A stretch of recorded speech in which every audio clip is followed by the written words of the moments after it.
Dari Sensei Diary, dok saya mau tanya soal meningitis. Sepupu saya ada yang pernah terkena meningitis dan waktunya sangat singkat dari gejala awal sampai meninggal. Ya. Penyebabnya apa? Menyerang semua umur apa enggak? Gejala awal supaya dicegah atau gimana? Meningitis tuh penyebabnya bisa bakteri atau misalnya Mycobacterium kayak paling banyak sih tuberkulosis TBC. Oke. Nah, kita negara endemik TBC dan compliance pasien terhadap pengobatan TBC itu jelek di Indonesia. Makanya paling banyak angka infeksi meningitis kita disebabkan oleh TBC. Seringnya proximity kontak. Jadi TBC itu nggak bisa, misalnya nih gue punya TBC, terus gue nularin ke lu karena ketemu sekali gini nggak. Dia kontak erat. Jadi memang kalau ada satu keluarga yang kena TBC, harus dicek tuh satu keluarga. Orang-orang yang paling dia kontak paling deket itu biasanya orang yang menularkan. Terus anak-anak paling gampang kena dari orang dewasa. Tapi anak-anak sesama anak-anak tidak menularkan. Dari anak-anak ke anak-anak tidak menularkan TBC? Enggak. Oke. Terus ya kalau dia sudah infeksi, meningitis itu dari katanya mening itu selaput otak.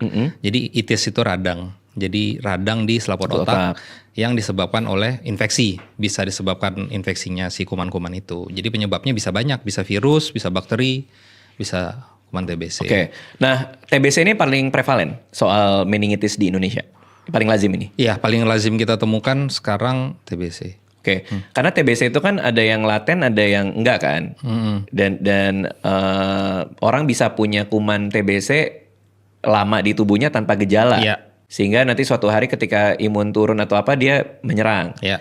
Nah, kalau orang kita kan mikirnya TBC itu selalu sama paru. Iya. Tapi ternyata kuman ini bisa kemana-mana. Bisa kemana-mana. Termasuk ke selaput otak. Bahkan bisa ke otaknya sendiri. TBC itu bisa bikin tumor. Seperti tumor yang kita sebut namanya tuberkuloma. Dan itu kita bilang namanya the greatest imitator. Dia bahkan kalau di MRI bisa kayak, wah ini tumor otak ganas. Pas dibuka, ternyata TBC. Gimana cara dokter tahu sebelum dibuka bahwa itu TBC, bukan tumor otak biasa? Agak susah. Kalau dia tuberkuloma kadang-kadang bisa gambarannya seperti tumor ganas. Kalau walaupun udah dikasih zat kontras di MRI, makanya kalau dokter radiologi itu bikin ekspertise, mereka bilang mereka nggak pernah kasih diagnosis pasti. Mereka bilang kemungkinan ini 1, 2, 3, 4 gitu. Kalau setahu saya, TBC itu pengobatannya lama. Ya. Itu bisa 8 bulan mungkin ya. 6-9 bulan. 6-9 bulan. Meningitis nih kena nih, gara-gara TBC. Ya. Berarti, tapi kan perawatannya sampai 9 bulan. Ya. Sedangkan radang selaput otak berbahaya dong. Ya.